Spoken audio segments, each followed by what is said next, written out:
I've been through a lot of education in my life, but I've never actually sat through a class on what it means to be a father.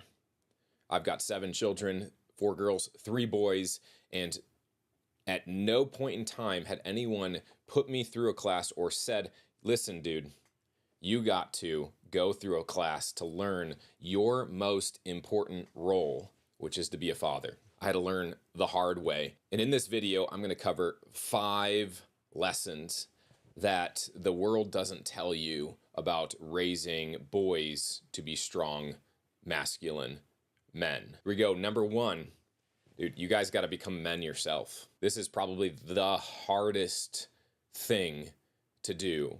To become a courageous man, a masculine man, a man that isn't afraid to do hard things, a man that's not afraid to push against the tide, a man that's not afraid to challenge the culture and to do something different.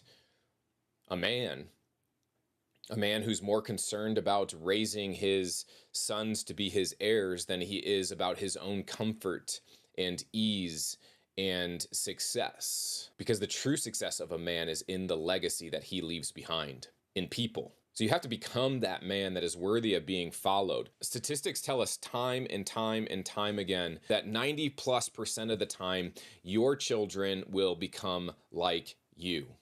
Your sons will act like you in their fathering, in the way they treat their spouse, and your daughters will marry someone who represents you.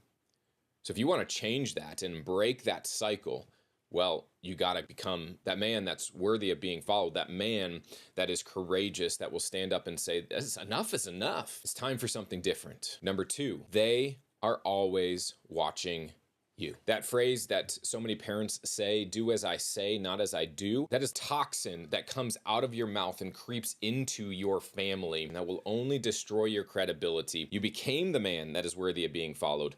And now you are modeling that and instructing that in the way you act in your relationships. The first and primary relationship is how you love your wife. Your sons are watching, and they are seeking to model how they will love their wife off of how you love yours. But they're also watching how you father them, and how you father their sisters, and how you yourself overcome adversity. They're watching you. They want to see, what does dad do when challenges arise?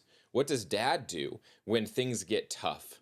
What does dad do when his ideals are challenged with the world and with the culture? This is lesson 3. They need challenges to overcome. To raise them up to become courageous men, we need to put them in challenges.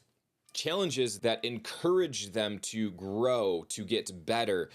Challenges that are physical and intellectual and emotional and spiritual. Challenges across the wide range of the wholesome man that we're seeking to develop in our sons. They need challenges. When my son became 10, that's when I looked at my wife and said, honey, we have one shot to raise this boy to be a strong man. And that means that I'm going to have to start taking over more of his training at this point in time. I don't believe in teenage years. When he's 12, he's going to be considered a young man in my house. And he needs to be treated as such. The expectation is high. The training needs to be higher. So at the age of 10, I started taking over more of that training, the physical, the emotional, the spiritual, the intellectual, all of that, giving him challenges that were hard enough that he had to push through with enough grit and tenacity to make it through, that I could pat him on the back and say, man, that was hard, but you did the courageous thing by persevering through it, even though it was difficult. Point 4.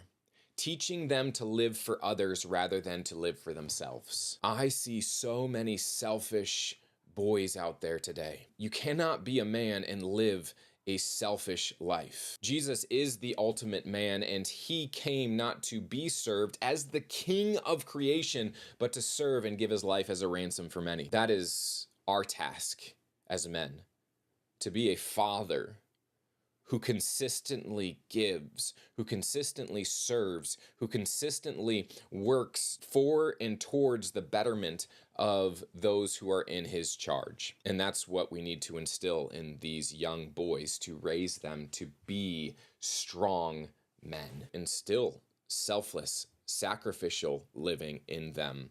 And that is painful. That requires modeling, and that requires a whole lot of instruction. And listen, my encouragement to you all, don't get weary in this, because in due season, you'll look at your son, your young man, and you'll say, my goodness, what an exceptional man he has become. So keep enduring, keep moving forward, keep modeling, and keep instructing. Point 5, preparation for release. The goal is never to raise up a child and keep them as children in our household forever. The goal is to raise up maturing men and women and release them into the world to make it a better place than when we first arrived. How we do that is important.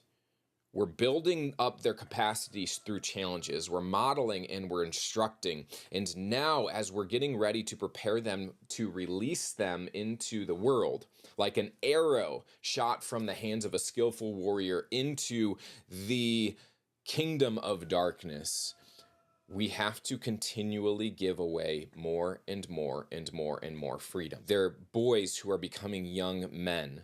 And we're modeling and we're instructing and we're increasing their capacity through challenges, and we're showing them what it looks like, and we're imparting courage, and all the while we are giving them more and more and more freedom, meaning we're opening up their life funnel. Start with the things that they have proven trustworthy in.